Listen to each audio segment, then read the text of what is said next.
Certamente você já ponderou sobre a origem de todas as línguas presentes no mundo hoje. Enquanto observamos o globo, estamos diante de uma infinidade de diferentes línguas, cada uma com sua peculiaridade, espalhadas por todos os continentes e países. Tradições antigas, como as escrituras sagradas judaicas e semíticas, abordam as origens linguísticas de uma maneira intrigante. De acordo com relatos no livro do Gênesis, há uma história fascinante que trata da rebelião humana diante de Deus. Neste contexto, Deus, em resposta, dispersou as línguas entre os povos, eliminando a linguagem primordial para que não mais fosse falada. Convido você a curtir mais um vídeo em nosso canal. E não esqueça de deixar seu like e comentário sobre as línguas e as pessoas. As raízes de todas as línguas e de todos os povos remontam a cerca de 2 séculos após o dilúvio, quando os descendentes de Noé e sua esposa começaram a se espalhar por todo o mundo. Gradualmente, eles convergiram para uma única região conhecida como a Terra de Shar, localizada onde está o atual Iraque e a Síria, na ancestral Mesopotâmia. Nesta terra, os descendentes de Jafé começaram a se estabelecer, especialmente os descendentes do ancestral Madi do Mese persas, juntamente com outros descendentes de Jafé. Entre eles, havia líderes que exerciam autoridade sobre suas respectivas linhagens. Durante esse período, Jafé ainda estava vivo, mantendo algum domínio sobre os seus descendentes. Os descendentes de Cão também se estabeleceram na região, incluindo os filhos de Cuxi, que deram origem a vários povos, como os antigos etíopes e núbios, entre outros. Entre os descendentes de Cão, um homem chamado Nimrod se destacou como uma figura poderosa na terra. Nimrod, o 6º filho de Cuxi, cuja mãe não é especificada no texto bíblico, demonstrou influência significativa sobre os habitantes da terra. Nimrod persuadiu tanto os descendentes de Jafé quanto os de Sem a se unirem na terra de Shinar e a construir juntos uma imponente torre que alcançaria os céus. O relato bíblico menciona que depois de Cuxi ter 5 filhos, ele teve mais um, a quem nomeou Nimrod. Nimrod provou ser uma figura rebelde e perversa aos olhos de Deus. Junto com outros líderes das linhagens de Noé, desafiou a vontade divina, recusando-se a se espalhar pela terra, conforme ordenado por Deus, e optando por permanecer naquela região para construir a torre. A desobediência provocou a ira divina, resultando na imposição de novas linguagens às diferentes linhagens descendentes de Noé. Cada grupo étnico representando as 3 distintas linhagens recebeu seu próprio idioma.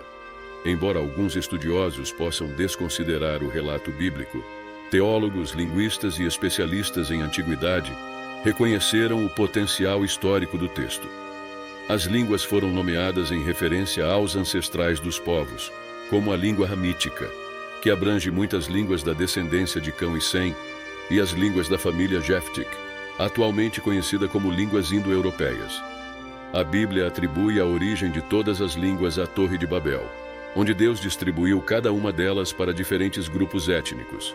O relato bíblico afirma que todo o mundo estava lá naquele dia. Muitos estudiosos investigaram a história da torre erguida na região de Babel, na terra de Shinar, e concluíram que era um tipo de antigo zigurate. Este consenso é alcançado porque menores réplicas de zigurates já foram descobertas. Acredita-se que Nimrod, embora não seja o único responsável pela construção, destacou-se como uma figura central, associada ao antigo zigurate. Sobre a história de Nimrod, várias tradições sugerem que ele era um gigante ou um antigo Nefilim. No entanto, muitos discordam disso, pois o texto bíblico o descreve como o 6º filho de Cuxi, um humano comum. Alguns argumentam que Nimrod foi o filho de um anjo caído que assumiu uma forma feminina na Mesopotâmia. Em diversas regiões do Oriente Médio e África, existem divindades femininas, e, biblicamente, sabemos que todos os deuses pagãos são considerados anjos caídos ou demônios disfarçados, conforme corroborado tanto no Antigo quanto no Novo Testamento. Quanto à linguagem primordial falada por Noé e seus filhos, que foi alterada por Deus, dando origem a outras línguas, muitos estudiosos se referem a ela como a linguagem adâmica, associada a Adão. No Novo Testamento, Ela também é mencionada como a linguagem dos anjos ou simplesmente linguagem celestial. Durante os séculos seguintes, as línguas evoluíram e se ramificaram, moldando as diversas culturas e civilizações que surgiram ao redor do globo. No entanto, muitos grupos preservaram antigas tradições e mitos, transmitindo histórias sobre a Torre de Babel de geração em geração. Os descendentes de Jafé, Cão e Sem espalharam-se por vastas terras, estabelecendo suas próprias sociedades e contribuindo para a riqueza da diversidade humana. Enquanto isso, lendas sobre Nimrod e a Torre de Babel continuaram a ecoar em diferentes partes do mundo, influenciando mitologias e tradições locais. A história da Torre de Babel também se entrelaçou com eventos históricos e geográficos.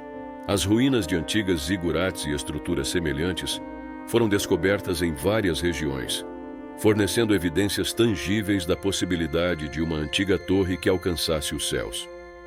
Com o passar do tempo, sociedades floresceram, criaram línguas complexas e desenvolveram-se em civilizações notáveis.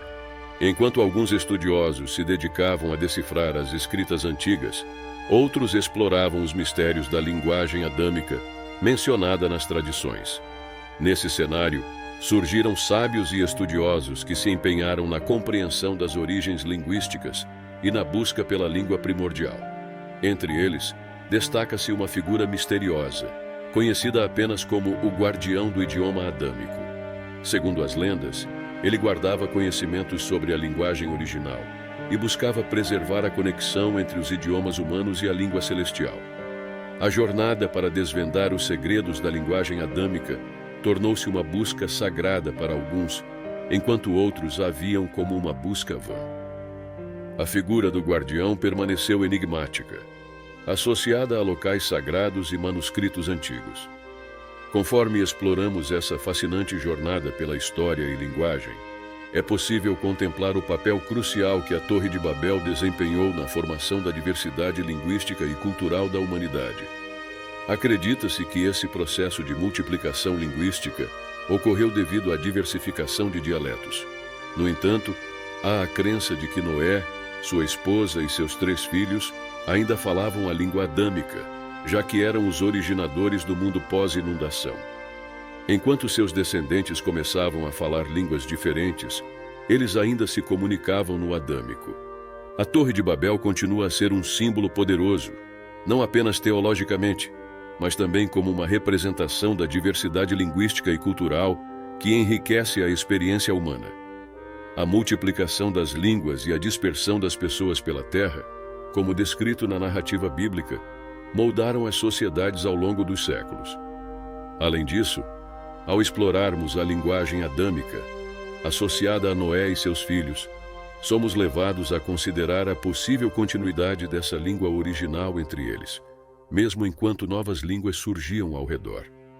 A ideia de uma língua celestial, mencionada no Novo Testamento, nos instiga a explorar a conexão entre a linguagem divina e a experiência humana.